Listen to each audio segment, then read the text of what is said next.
You want to get to the next section real Yeah. quick? Fam, let's just Yeah. go right to the So tape and you let me go, know. fam. Let's do it. Go right to the tape. Here we go. So, as president, would you support sending U.S. Special Forces over the border into Mexico to take out fentanyl labs, to take out drug cartel operations? Would you support that kind of American military use? Yes, and I will do it on day one. Here's the thing. The cartels are killing tens of thousands of our fellow citizens. You want to talk about a country in decline? You have the cartels controlling a lot of part of your southern border. We have to reestablish the rule of law, and we have to defend our people.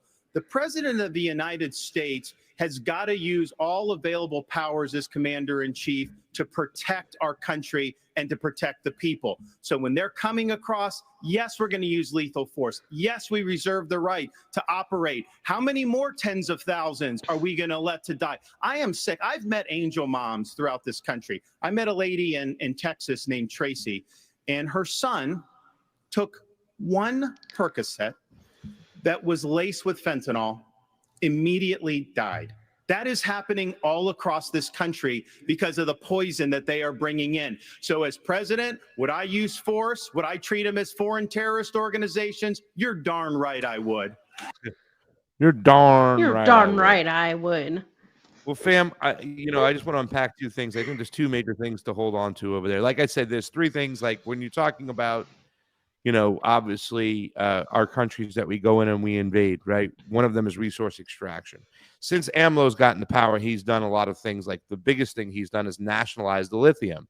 And that pissed off a lot of the Western corporations. That started giving them the eye. And two, just recently, there's been a large amount of exports from the United States that are going into Mexico that's been denied by AMLO and his foreign ministry. They've been denying taking in GMO corn, white corn for tortillas, saying they're not going to, purchase it. And then the Americans are saying, no, you have to stay by these trade agreements. You have to take this.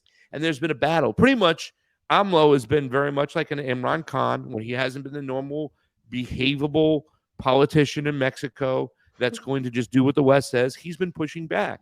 And therefore, they want to use this as an excuse now to go in there and say it's the cartels. Well, also, I've mentioned that the cartels, they have a lot of money they hide in the United States, and they work closely with the CIA, the DEA, and all these other groups. We've known this from Iran-Contra for quite some time. They work hand in hand. So if you really want to take care of the cartels, just go looking towards Langley, speak to the CIA, and you can cut them off financially.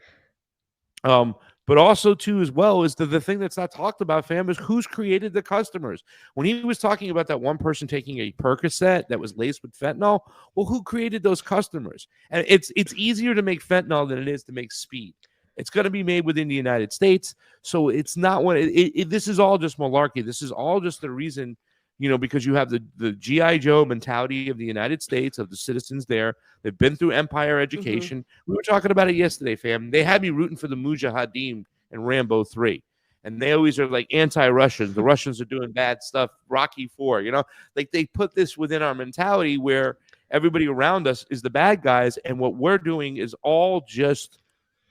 it's all legit because we're protecting our borders. We're spreading democracy. We're fighting against human rights abuses. And in this particular case, they got the big fentanyl scan. And you better believe it that, they blame China a lot of times too as well. China's using the cartels. This is to go after China. Nikki Haley has said it. Eye Patch McCain has said it. They're ready to do this. And this is some scary stuff. This is all about, once again, pushing back and against the country. Can you imagine, fam, if they're allowed to go into Mexico Special Forces without the permission of the Mexican government? That's an invasion. Bottom line, it's an invasion. Yeah, and then Mexico is like, hey, Russia, you want to help us out here? You can get really hairy and spin out of control. Yeah. Where's Mexico stand on the BRICS mentality, fam? Mexico stands supportive of BRICS. So does Nicaragua. They issued a whole statement supporting BRICS, and they are seeking, I think they're looking at maybe in the future, but I haven't heard a statement from the Nicaraguan government except in support of BRICS. And I think Nicaragua was absolutely mentioned multiple times. Has been mentioned, by BRICS countries. It was nice seeing not Lopez Obrador. What's his name? Diaz Canal in from Cuba speaking there as well. So, if they invaded Mexico, that would just be a shot in the foot to the United States economy. It's just so intertwined with the Mexican economy. That's the thing. This is why the Mexico-U.S. relationship is definitely complicated and definitely something to look and be cognizant about for next year's election of when AMLO leaves, right? Is it next year or the year? No, it's next year, if I'm not mistaken. I think Mexico elects a new president next year, Yeah. and The success is so going to be very important because they're going to try to get in here, fam. The West is yeah, going to try to influence it like crazy. They do not want another AMLO. no, and AMLO has definitely worked that line very well, where he's not been so combative, but also has been combative, calling for the freedom of Julian Assange, calling Yeah. for the lithium, nationalizing the lithium, and calling for a currency, things that are very much in line with what BRICS is doing. So yeah, and I get this whole let's blame the cartels, the cartels, the cartels. When people hear that, all they hear is Mexicans, right? Yeah. So like, and so this is what it's supposed to do. It's very psychological here. So you hear cartels and you're like, oh, it's these Mexicans coming in bringing drugs and blah blah blah. But really, like, who are the consumers? Who like, and why are these? You also have to look at the U.S. domestic issues and why the United States is full of people who are addicted to opioids, and then of course Yeah. then you have the fentanyl, as you were saying. What's going on? What's causing this addiction, apart from the fact that doctors prescribe pills like it's Pez candy in the United States? That's one aspect of it. Big pharma, no health care, no reliable mental care for people that you have here. By the way, in Russia, everybody has free health care. Okay, everybody has health care from the state. However, if you choose, you can go to private clinics or private areas that aren't necessarily covered by yours, but they're good. You can also get healthcare, better healthcare, more ample healthcare through your employer, and that's a guarantee. It is not deducted from your salary, by the way. Your healthcare that is given through your employer, it is just given from by your employer. So that's another. I've had to actually learn about this because I got really sick. I have sinusitis. I still have it, but it's pretty much almost gone. And I went to find a doctor, and the cost of just finding a doctor is incredible. An ambulance is free if you are, if you're a Russian citizen, or if you have healthcare, it's like nothing. Um, Dental care, all of that is so much cheaper here. It is incredible. And so it is a little bit different the way they run things. They have like specific doctors for specific things. So it took some getting used to as to going to which doctor. I got an x-ray. I don't know how much x-rays cost in the US, but they cost a lot, Ridiculous. right? Without Yeah. insurance. Ridiculous. Yeah, I got an x-ray. It was like nothing. It was like, I think it was like $20 or something.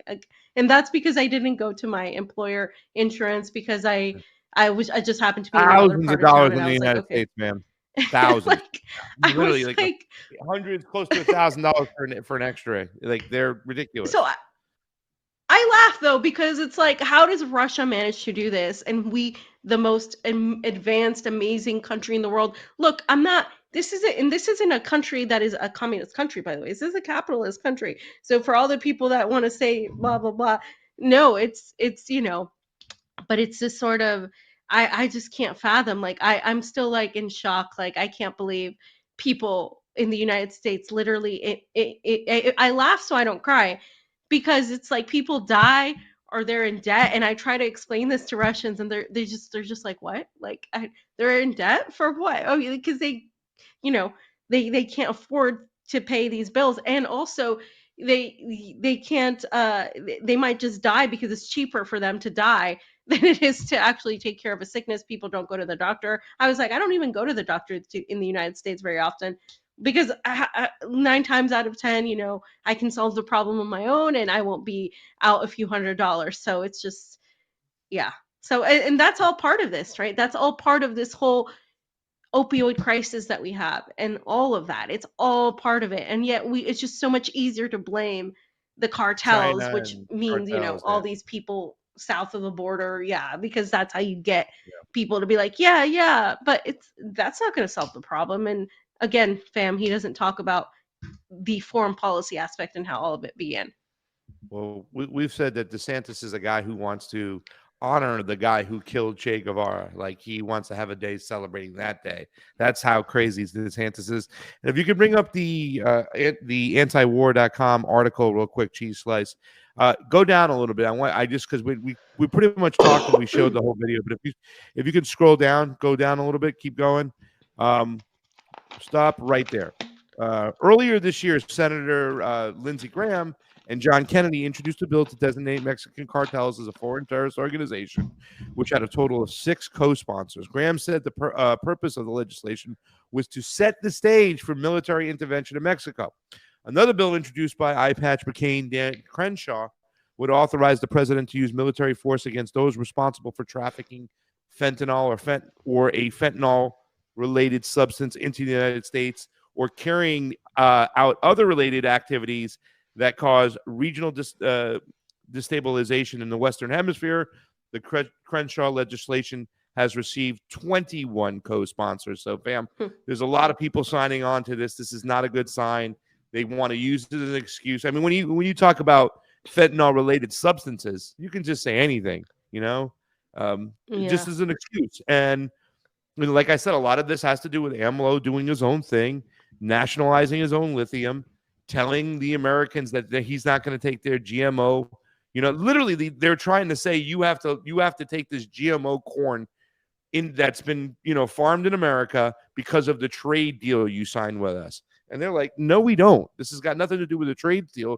It's got to do with the way what food we want to get our citizens, and we don't want to give our citizens this type of food. So that's that.